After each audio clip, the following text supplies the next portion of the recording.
Welcome to another episode of Crystal One-on-One. I am Crystal and we are filming at Le Chateau Brasserie Belge. Beautiful location. I'm having a latte today, a vanilla latte, and my guest is being very good. She's having water, just water. Welcome Catherine BAGAAYA to the show. Thank you so much, Crystal. You're an entertainer. Yes, I am. Why entertainer as a label or artist? Well, it's because I do so many things. I am an actress, I am a comedian, I'm a scriptwriter. I also end up doing some work on production sets. Okay. So yeah, I'm everywhere.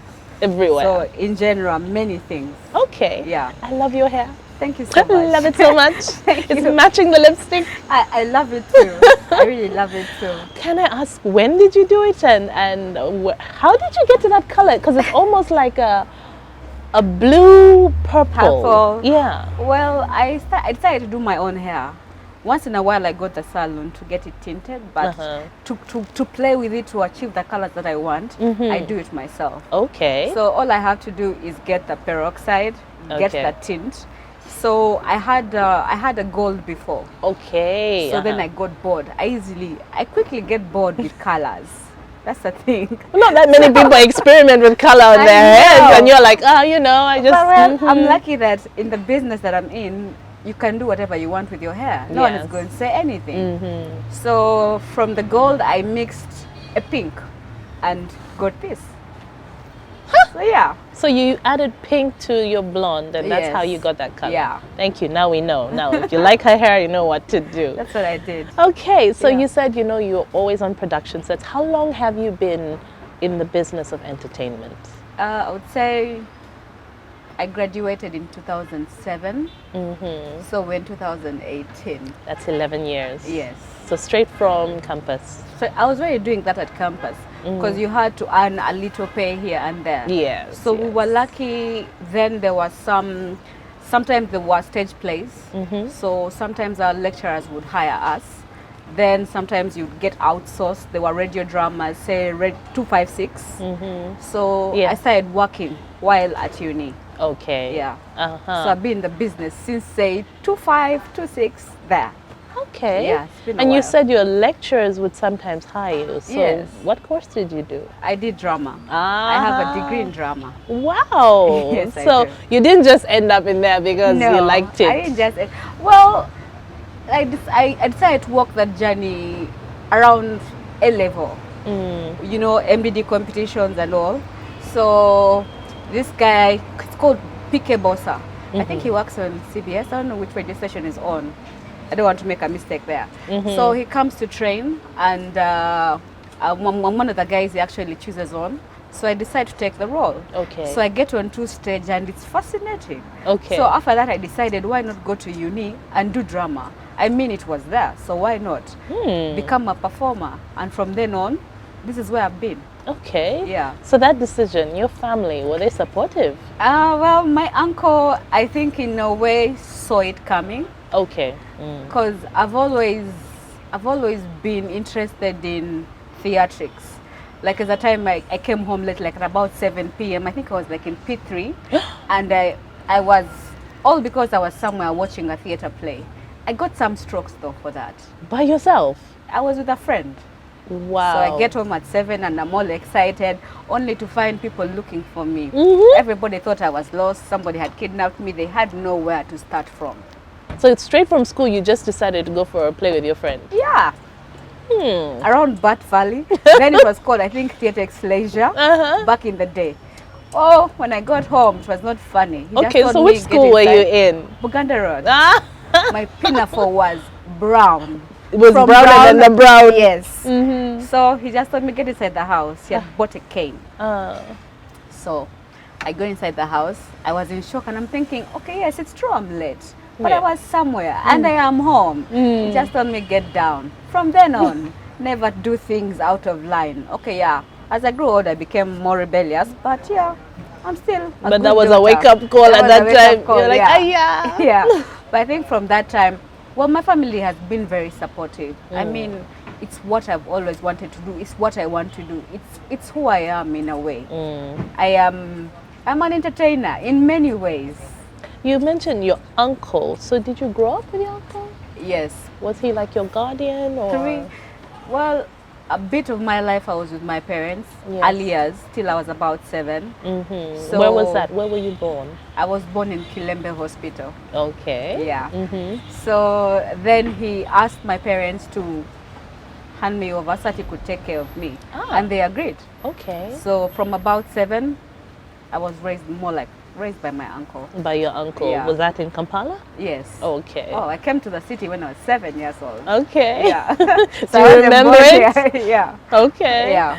All right. So your uncle, did he have a lot of, do you have siblings? Let's start Yes, there. I do have siblings. Okay. I do have siblings. Were they also living with you in Kampala? No, they were not. They were with my mom and dad. Okay. Yeah. So how many siblings do you have? I have quite a number.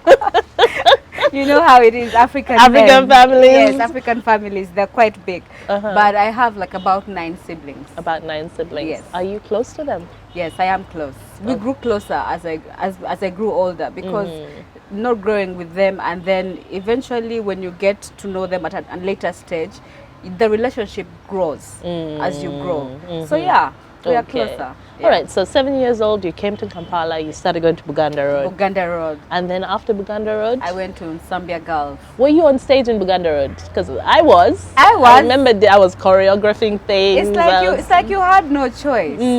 So in Buganda Road, I was on stage. I led one of the folk songs. It was in Runyankore. I had to learn.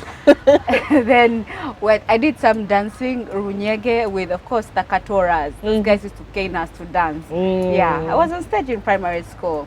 In O-level, not really. Just one time, but I was in the background. I'm really shy, I could say. I'm a shy human being. Yes, I am. It's interesting to hear someone say they're shy and then they have purple hair. I do admit that I am shy. Confident in some ways, but yes, I am a shy human being. Okay, so which secondary school was that? St. Joseph's in Zambia. Then later, I went to St. Lawrence, Horizon campus. Was that for your A-level? For my A-level. Okay. Yeah. Is that where you started to really come out of your shell? There was a lot of freedom, I would say, in Horizon. And I think when you grow, say about 16, 17, 18, you start to discover so much about yourself. Like your mind, in a way, is opened up to things. I think I was more rebellious in Horizon. Okay. St. Joseph's is a Catholic school, tight. Of course, rules were broken, but in groups. You would never catch me solo. Like, it was impossible. So to get me, back up around you. Yes. So we're always in groups. That's the only time you get me. Okay. But solo, finding me doing something alone, impossible. So high school for me, A-level especially, is where I become open-minded. You're discovering a lot about yourself. You're growing in a way. So you're making decisions in a way, not so many difficult decisions, but decisions about your life. You're growing. Yeah. There are some things that you can discuss with people. There are other things that you don't. You keep to yourself. So you make decisions. So you grow. So yeah, and there was no one was going to change my mind about drama anyway. So at that time, was there like a turning point for you? Was there a play that you watched or a movie or a character? Well, and you're like, this... The play, me being on stage, was a turning point for me. Oh, you That is being when on I stage. made up my mind. Okay. Because I was acting like a guy. So I was so convincing. And then being on stage, you have everybody. Everybody's attention is on you. It's not anywhere else. I mean, I'm on stage until I get off stage. You can't push me off stage. So if I'm on that stage, I'm there. I have your attention until my moment is done. And so, you maximize it. Yes, I maximize it. So every moment I'm on stage, that's my time. So utilize it. Why not? Okay, it sounds like a genuine passion there. Yeah, completely. And Some people have to be pushed and pushed to get on stage. It's a sad thing because I think one thing that people fail to understand is that they are on different stages. Whether you are the National Theatre, whether you are at La Bonita, in your life, you're on a stage because you're acting. So when they look at us and we have the title, I am an actor, in a way you're also an actor. Everywhere you are, it's a bloody stage. Wow. Because many times people are acting. How many people are real to themselves? They're not. Well, I'm real. I get opportunities to act different roles for me, that's a place I like to be at. But normal people who never get on stage are acting through their lives because most of the time they're pretending. And as a writer, I get to see that. So I get to observe. I watch people. It's quite interesting what you can see and what you can find. Yeah. So you watch someone for, say, a week. You don't have to tell me who you are. I will learn many things about you just by watching you. Yeah. She's a little scary, but that is powerful. You're right. You're right. Actually, throughout life, sometimes you're forced to act. Yes. Even without wanting to, depending on different situations, different people that you interact with. Yeah. Wow, that's powerful. Yeah. So what kind of music do you like? That question always gets me. I like classical music. Classical music? Yes. I'll go more with, say, opera, instrumental, because it heightens your emotions. Yes, it's emotional music. Yes, it comes from one point to another. So it keeps on growing and growing. So for me, it gets to my ears. It works more with my head. With music that has words, well, I love listening to it. I love dancing to it, but I never really get the words. I never get the lyrics. Give us one example of something you're listening to right now. I like listening to Adele. Adele. See, I'll leave with every piece of you. It's Crystal One-on-One, and today I'm chatting with Catherine BAGAAYA, an entertainer and artist, and known as KIPUSIE by many of her friends. I have to be honest, I knew you as KIPUSIE before Catherine. I know. That's a nickname. It's a nickname. How did you get that nickname? Well, there's a cousin of mine that used to call me Pussycat. Yeah. Oh. And also my pet name, it does not necessarily mean a pussycat, but they say Abwoli Kajangu. Yeah. So Abwoli Pussycat. So he used to call me Pussycat. So with time it became Chipus. And it stuck. Like so many of my friends call me Chipus. Some people don't even know that I'm called Cathy BAGAAYA. So well, as long as you know the name, Chipus, Cathy BAGAAYA, any can work. So, any can work. Yeah, she's okay with it. It's okay, fine. Now you mentioned that in high school, actually, when your A-levels, that's when you were a bit rebellious. Yeah. What did you get up to? Just a bit. Not much. I had such a boring school life really? that I wish I would just go back. Because I never got in trouble. I was never suspended. The one time I was in trouble at Horizon, it was my geography class. Okay. So the whole school was quiet and we're having an argument between Ugandans and Kenyans over a map. Over the Ugandan map and the Kenyan map. What?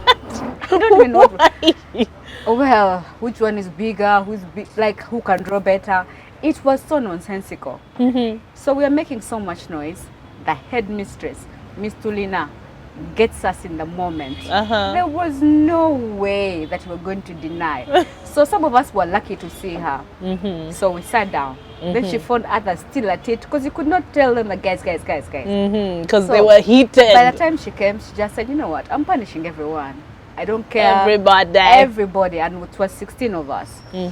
So we go to her office. We're all scared. We're thinking, oh my God, suspension time. Because she had threatened us and telling us, you guys are going back home. Because I don't know what to do with you. Like, how is it possible? The whole school is quiet. Guys are paying attention. Guys are teaching and you're making noise. So we're all freaking out. We're shaking. And the next thing she does, she gets us prefect ties. We were made prefects. Wow. That's an interesting way of going about it. I know. So we're given power. And the guys who were the running prefects in that time were given a break. All they had to do was watch over us. So imagine, that is like the worst punishment that anyone can ever give you. Because now you have to watch yourself and watch others. So we had to get in line and then become leaders that we were not. And then get the respect. You're not a prefect, I mean, you're not really a prefect. You're on punishment. Yeah. But then you have to enforce the law. Okay. So imagine that. Yeah. So that night we had to get into classes and actually supervise prep. So guys, they're looking at you and they're laughing. They're thinking, you're on punishment. Like whatever. But now remember, you are now in the role. You're a prefect. Yeah. So if somebody is disobeying, you have to punish them. If somebody tells you, but you're not a real prefect, my friend, You're I am like, I a will priest. show I have you. the tie. So get in line. So that was the one time. In that when we're getting holidays, my uncle looks at me and says, but how come your tie is different? Are you supposed to be having a maroon tie? It was a blue tie. I said, well, I'm a prefect. He laughed and said, like, what the hell is going on? Like, what happened? What were they thinking? Like, you're a crazy person. Why would they make you a prefect? I said, well, here I am. So I didn't tell him that was a punishment. Of course not. Yeah. So yeah. I That never is so interesting. I know. Wow. That is psychological torture. But also you flip, you get the child to see things differently, right? Yes, yes. Because most of the time you're thinking me, especially at that age, is me, Yeah. me. And Then then when now it you're put was in a time- position where you have to think beyond yourself. Thank you very much. Then when it was time to actually stand, I didn't want to stand. Okay. So she called me into her office. Actually, she called all of us. And she asked us, why hasn't any of you stood? And we're thinking, we're not interested. We already had our share. Why should we want power? Before I knew it, I was made a prefect. So, HSC life, I was a priest. Something I never wanted. Yeah. Yeah. Well, I guess it was like your first journey into leadership, right? Yes, it because was. everyone needs to experience some kind of leadership at some point. I think we all do. Yeah, we all do. So you went and studied drama Yes. at campus. Was it exactly, you knew this is what you wanted to do? Did you have any moments where you thought, "Oh, maybe I should have done something else"? I never doubted myself for a minute. I still don't. But the thing about going to university and doing drama was what your expectations is not necessarily what you find. Oh, So I wanted to be an actress. okay. Then you get there and then guys are teaching you technical stuff about the stage. I didn't want to do mathematics again. I didn't want to find it. So you would find so many interesting things. Like it's not about just you getting there and you're into acting classes alone. No, there is so much to learn. There is you appearing for dance once in a while. There is you appearing in the music classes once in a while, just to know what it's like or what they go through. Okay. So acting wasn't all about acting. You had to learn directing, you had to learn costuming, you had to learn makeup, you had to learn so many things. So you had a bit of everything. So as an actress, that's what you wanted to be. So later you'd major into that. Okay. But now, after I got into the real world, joined Theatre Factory then, 27. Then 2008, I decided, I have a guy by my side, Philip Luswata. He's a writer. Then you have Kwes Kaganda, he's a writer.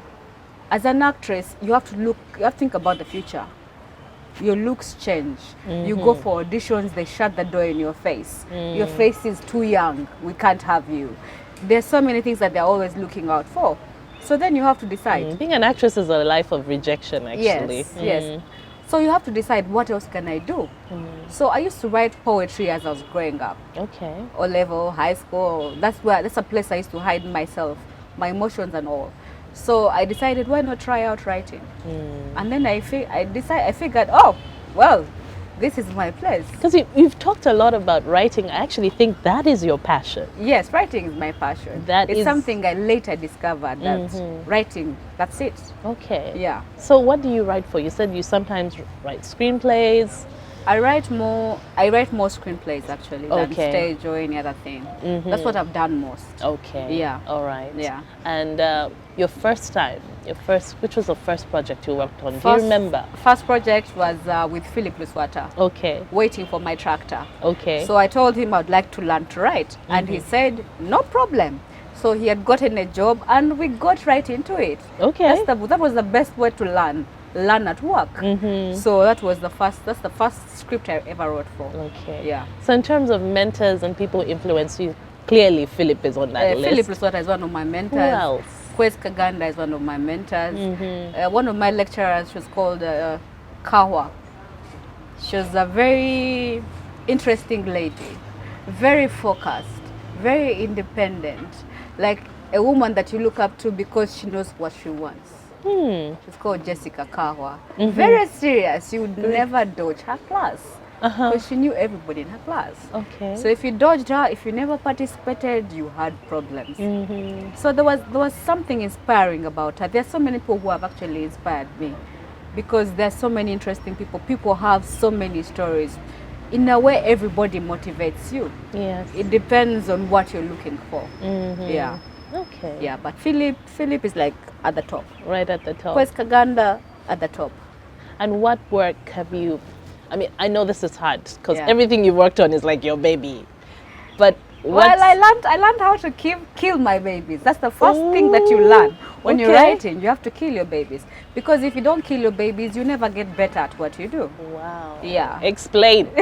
That term is, it sounds scary, but hey. Well, they say you can't get emotionally attached to your work. Okay. So which means if you come up with an idea or a concept, for example, Yeah. and you pitch it to somebody else, and then someone tells you, maybe, why don't you add this and that to it? So you can't be so, I get it. yeah. So at some point you have to let go of some things.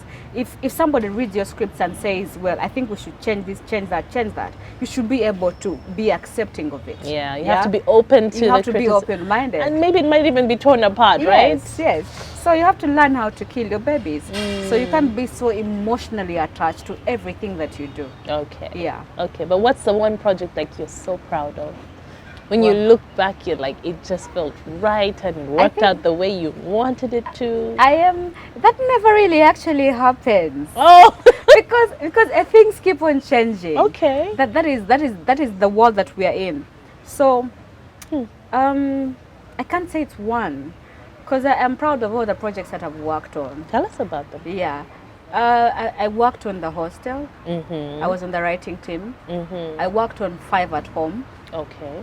I worked on Impeke Town, which is actually showing on Bukede and Urban. I worked on Girl from Momparo, which I'll be showing on your tele soon. I'm working on other projects currently right now. So yeah, I'm proud of all the projects that I work on. So your voice is in Yeah. so many different places. Yes. Okay. So I'm And what proud about of you all on of them. stage? Me on stage. Yeah. I love stage. Stage. I She told us, she's like, when you're on stage, the attention love- on me. I love stage because it's I love it, and I have so much respect for it, because it's the one place that I can say has made me into the person that I am. I'm confident. I've been able to explore. I've been able to meet different people because of the stage. I've been able to perform with different people, meet different directors because of the stage. So pick one song. I like Jamila, Okay. one of Chameleon's songs. Jamila was really, really, really, really, up to this day, it's one of my all-time favorites. Oh.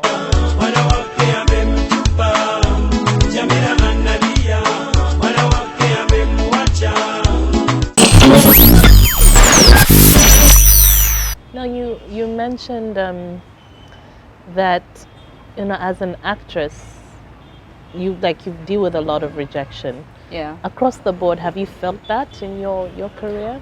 Well, several times I would go in for auditions, and then they'll tell you, your face looks too young.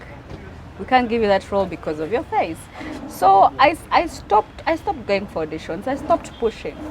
Then I decided, well, if anyone ever writes and decides and says, well, I want Kathy BAGAAYA to take up this role, well and good. If they never do, let me write. So I tend to write. I love writing. Yes. You're right, it's actually my passion. Yes. I used to think acting was my passion. Acting is actually not my No, but passion. listening to you talk, it's writing. Yeah, it's writing, because when I write, I am able to put my soul in there. That is where I belong. When I write, I'm happy. When I'm not writing, I'm probably cooking or doing something that can take up my time. But when I write, that is where my life is. You talked about the fact that a lot of people are not real, but Yeah. you are real. You said that. In many ways, I am real. There are moments when I act. There are moments when you have to pull your acting card, because not everyone will understand you. Not everyone wants to understand you. Yeah. Not everyone wants to know you. Yeah. So I am real as I can be, because what's the point of pretending? But see, a lot of people have trouble with that. They're afraid to be real. They're afraid, that people won't accept who they are. I think it's because you don't deal with yourself. If you don't accept who you are, why would someone else accept you? So what I always ask myself, what's the point of pretending? Like, what is it? What do I want to achieve? I only pretend if I want to achieve something. Okay. Because there will always be those moments when you meet someone and the truth is not going to help you. Yeah? So you have to pull your acting card. So in that moment, please act away, achieve what you want. But be real. Let people know you. If someone knows that Kathy doesn't like this, I don't like it. It's as simple as that. You're not going to make me like something. I don't like it. If you know Kathy is as blunt as they come, that is I've who seen, I've I experienced am. a little bit. I'm like, that is who I am. But I have learned to keep some things to myself. Like they say, your truth. Sometimes keep your truth to yourself. Because not everyone everybody deserves it. needs to know the truth all the time. Not everybody needs to hear it because they actually know the truth. Sometimes they just don't want to admit it. So the point is, you must know at what point do I stop. Yeah, there are people who I don't have stoplights. Those are my circle of friends because they know me. Yes. But then there are people that you meet and you take a minute, you watch the person. How much can they take? Yeah, are they willing to take it? And if they do, is it a good thing? Is it a bad thing? Are they accepting? The people who have stopped talking to me because I've been blunt. And then like 6 months later or a year later, the very same person comes to you and says, by the way, Kathy, I'd stopped talking to you because of this. But you were right. And I'm like, I didn't mean to offend you. The I didn't truth is mean a to bitter hurt you. pill. But at the end of the day, sometimes you need to listen. Yeah, I don't mind someone telling me the truth because sometimes I also need to deal with myself. The things that I'm sure that I do, that some people look at me and say, but really? So, and they do tell me. And when they tell me, I actually appreciate it because it's important. Be as real as you can be. Okay. Yeah, because you want to go back to your bed and actually feel happy. Other than then you knock yourself, you're punching yourself, I shouldn't have said that. No. Accept who you are. So I accept who I am. Okay. Yeah. Colored hair. What you get. What you see is what you get. Yeah. Does that translate into your relationships as well? Relationships, I don't know about relationships because relationships are many things. Relationships with your sister, relationship with your brother, with your siblings, boyfriends. Those relationships, I think. Okay, let's talk about boyfriends. Let's go there now. Probably why I'm single. Okay, she's told us she's single. Have you had your heart broken badly? Broken badly. Disappointed. Broken badly is, my heart wasn't broken by a boyfriend. I don't think my heart has really been broken by men. No, I wouldn't say. Okay, your heart has been broken by other things, other people close to me, yes. Boyfriends, they probably found it broken already. I don't think any man has broken my heart. That's too much. That's a crazy Too much statement. power. It is a lot of power. Yeah, it is a lot of that's power. too much power. I don't think. But when you say they probably already found it broken already. You know, as you grow up, as a child, as you grow up, there are things that happen in your life, things that break you. But then later, you tend to understand many things. Yeah, my parents' separation broke me. Yeah, that's one of the things that broke me when I was growing up as a child. So that's what I'm saying. They could have already found my heart broken. So I don't think any man has broken my heart. Okay. And I don't think I'm going to ever allow anyone to get that close to break my heart. But they say to love, you have to be truly vulnerable. When you allow people into your life, they break your heart. So as long as somebody can hurt you, they can break your heart. So heartbreaks are This different. is relationship advice here. I don't know.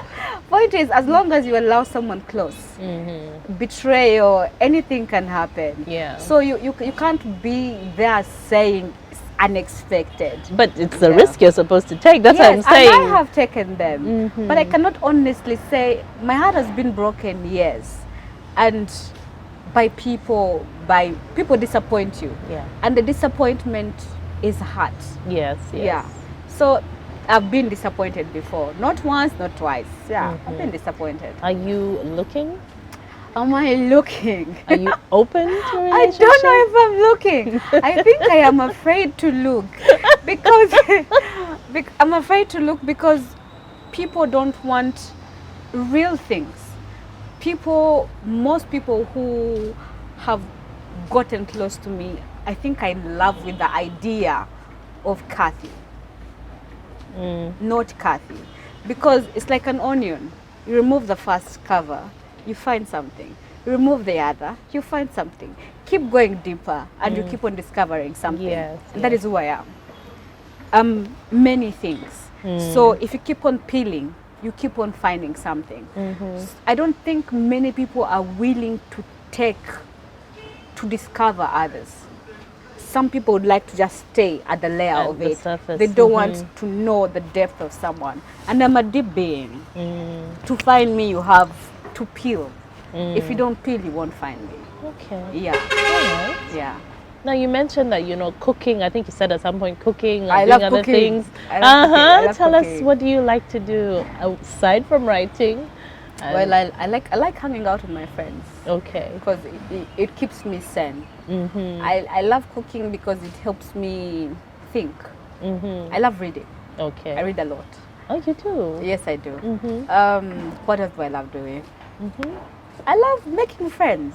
I like meeting new people because there's always something. She's a people watcher, so Yes, I like observing people. I could say it's one of my there's so much hobbies. you can learn. Yeah. Yes, there's a lot to learn. There's so much that people hide or think they're hiding, but just watch them for 2 weeks. There is a lot to discover. No, people fascinate me so much. I find them so interesting. So yes, I like watching people. It's one of those things. I like. I used to like drinking. I don't drink anymore. My What body happened? just said, I don't know what happened. Just woke up one morning and my body was saying no to alcohol. Yeah. There's a story there. Let's be honest, you know this. Yeah. A lot of people struggle with alcohol in this country. Yeah. I honestly can't say I was struggling with alcohol because Okay. alcohol is that thing that, like when you hang out with your friends, you drink a little alcohol. It's a communal thing that you do together. I can't say it was a problem in my life. Yeah. But I could only say the moment, like say, it's in a way it's a hiding place. Yes. Like when you yes. have a problem, you think about drinking. When someone has stressed you, you go and say, let me go and drink some beers. Maybe I'll stop thinking about it. It's a hiding place. Yeah. Many people use it as a hiding place. So yeah, maybe I need to find another hiding place. No, I already have one. So yeah. Oh, I'm good. what is the hiding place you My have writing now? is my hiding place. But it's also your truth. It is also my truth. But it is because when you get so mad on paper, you can do so many things. You can kill someone on paper. It's fascinating. I don't know why people don't like to write. They should get into it. Yeah. Okay. All right. So you talked about the mentors that you have here who've helped you, Yeah. the turning points in your career that really made it clear for you that drama is where you wanted to be. Yeah. But are there any international productions that have really influenced you as well? Are they movies? Are they series? Are they plays that have also influenced you?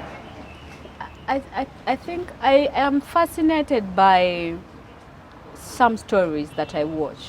Yes. Like it makes me wonder about the writer's mind. Okay. Like you've watched Game of Thrones. Yes. Yes, Yes. I'm really fascinated by Game of Thrones. The fact that you have all those characters and each of those characters in many ways is important. Yes. No matter whether supporting, even if somebody appears for a minute, they are all very important. So for me, the writer, I would like to know like their minds, where they were at. Hannibal, you've watched Hannibal? Fascinated too. To create such a character, like for someone to be that sick, the writer is sick. True. So those Because are, people talk about Stephen King's books. yes. But you have to think about the mind that creates the Yes, stories. Yes. So it fascinates me. Like there are some stories I would like to tell. I'd like to tell good stories. I want to tell beautiful stories. Just that sometimes with writing, it's a growth. You grow and become a better writer day in, day out. You have to keep on practicing. So right now, I don't feel I am there yet.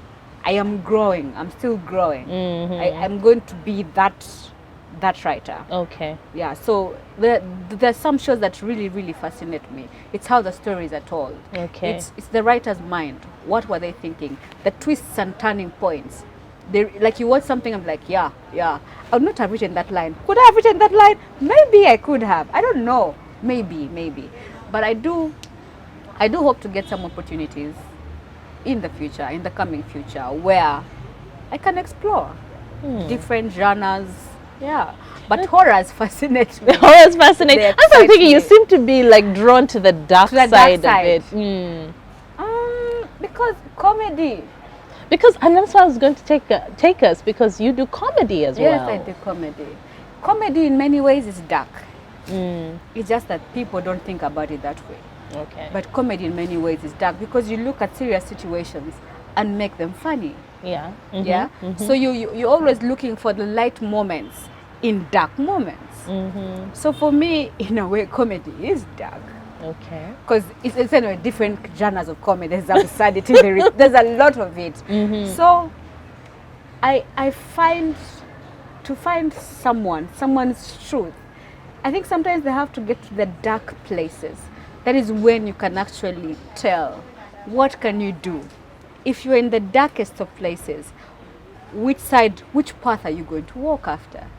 Yeah. So I'd rather see you in that moment than always seeing you in your happy place. Your happy place has nothing to work with. Your dark places have many things to work with. Imagine, Crystal, if they kidnapped your daughter, God forbid. Take it back. But yes. What would you do? That is a place I'd like to see you, because for me it works for me. As a writer, if I placed you in such a place, I have a lot to work with. You being in happy moments, I have nothing to work with. There's nothing there. Okay. Yeah. That's interesting. Yeah, I there's will nothing say. there. So in terms of comedy, who have you really enjoyed working with? Because I think you can testify that comedy has grown at a crazy It has rate in the last, grown. maybe 10 years or so? Yeah. it has And now grown. we have comedians who are internationally recognized. Yeah. Who think- do you enjoy working with? Who are you impressed with? Well, at the moment I've been so confined to Fun Factory. Yeah, because those are the guys I've grown up with. Those are the guys I met first in the comedy industry. So, and it fascinates me how they have grown. Okay. They're not the same. They have become, I was going to say bad English.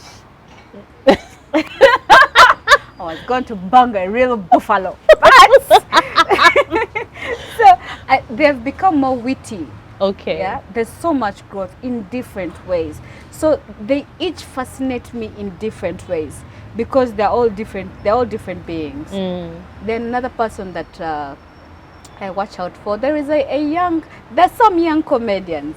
There's one called Smart Ayocha. He interests me. His mind, because I like to speak to people. I'd like to see where your mind is at. For me, that's what gets me, the mind. So what you do, how you grow, I watch people. So I watch how you grow. I see what dictates what you do, because so many times the audience dictates what we do. But then there are those guys that battle with the audience. Yeah. In that, at the end of the day, it is you, the audience, who end up coming towards the character or whoever is doing what they're doing. So I like to get one-on-ones with different of the ones that I meet, if I'm lucky, and we have a conversation, because I like to see where their minds are at. Because me, it's the mind that fascinates me. Whatever you do, it's okay. That's your job. That's what you do. But here, how do you think? That's what gets me. Okay. Yeah. All right. Well, thank you so much Thank for you. coming on Crystal One-on-One. I hope I've made sense. No, I feel like I've this been is very jabbering. interesting. That's what I'm saying. It's very interesting because people see you as a comedian and then they think, and then, Yeah. like you said, layers there's on so layers many on layers. layers. Yeah. So leave us with your pick of songs that My would really reflect who you are. Reflect who I am. Music reflecting Okay, you who I said am. classical music. So an example. I like I told you before, me and names. You did the names, names, Like names. I'm not a good thing at names, Okay. but I'm going to try some songs that I think get me.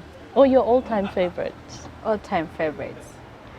There's one by Judy Butcher. Is it Lend Me Your Pillow, Sleep on My Pillow? I don't know what it's called. But something. Send me the pillow that you dream on. I have no idea what it's called.